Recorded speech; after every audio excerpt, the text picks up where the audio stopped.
thờ Đức Bà nha. Nhà thờ Đức Bà Sài Gòn. Đẹp quá.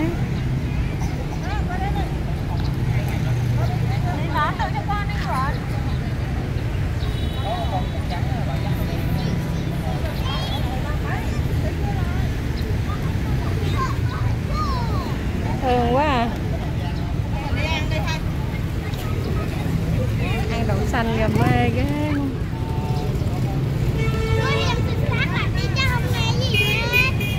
Ham quá. Ôi uống nước nữa kìa. Trời ơi nó tắm cưng.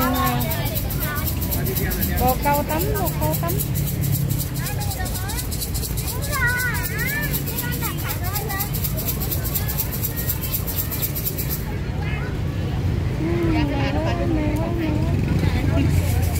Mê quá, ai nói Việt Nam không có bồ câu.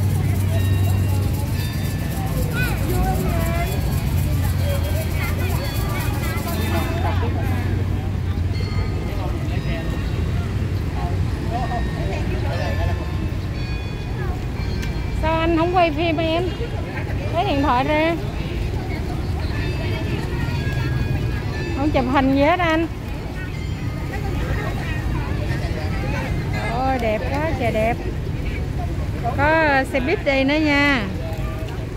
Xe buýt đi vòng quanh Sài Gòn luôn. Khách du lịch nhiều lắm. Đến cái vàng hoa giấy nè. Đó cưng xỉu.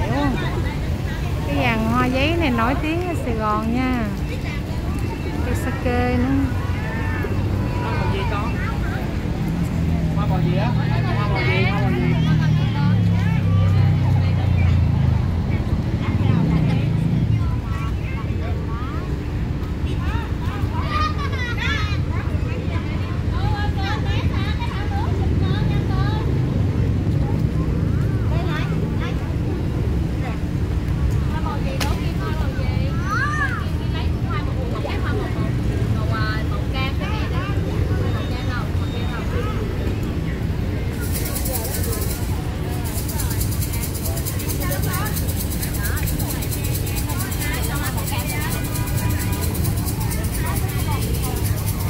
Gái rải lúa.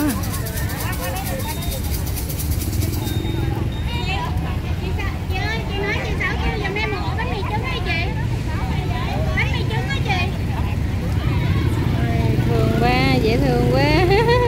Mình nắm đuôi em được luôn.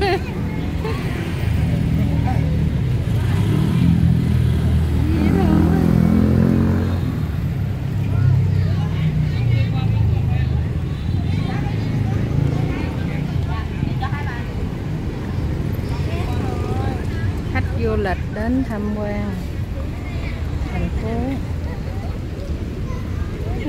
thành phố Hồ Chí Minh, Sài Gòn, nhà thờ Đức Bà.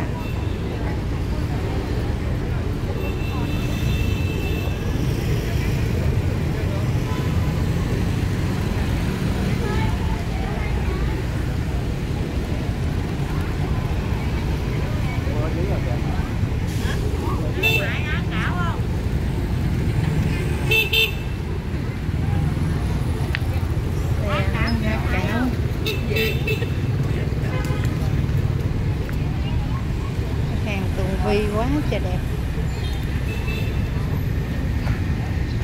Ngắm hoa Tường Vi rất xinh đẹp.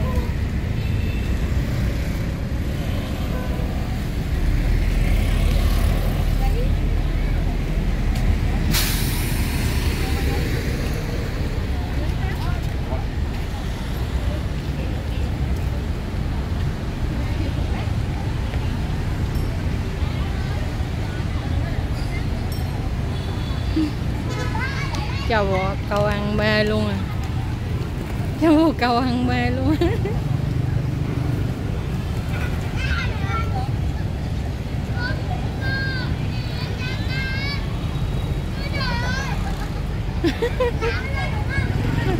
Mê xong sợ. Bộ câu mổ vô tay luôn. Wow trời. Trời quá trời đẹp.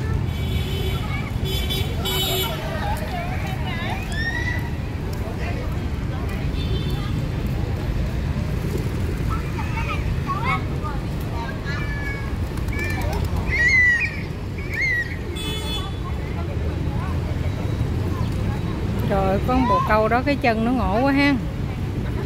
Lông quá chừng luôn à. Lông nó xuống tới cái bàn chân nó luôn ha. Có con nó ngộ quá.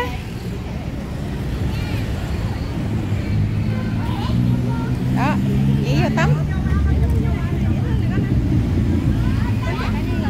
Con đứng gần lên vô giống như mấy bé kia kìa, chụp. Đó, con lại gần đây nè.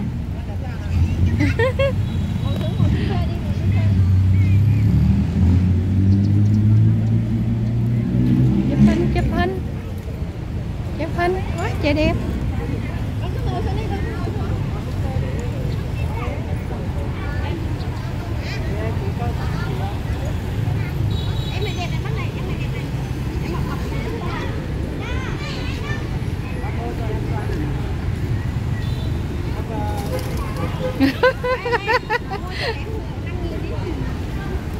Mời cả nhà xem bồ câu ở Sài Gòn.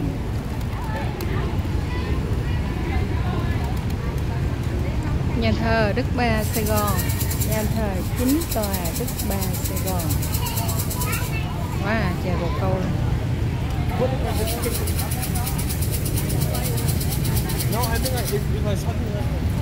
Có cái cô đó bán đậu xanh. Cho bồ câu ăn đậu xanh. Ăn hạt gì, hạt bắp hả?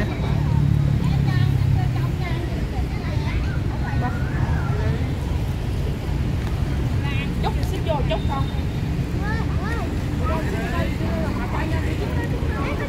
Cho bà ngoại với, cho bà ngoại với. Xích vô đây nè ngoại. Vô giữa, vô trong. Vô nữa, vô nữa chứ. Bà ngoại xì tinh quá.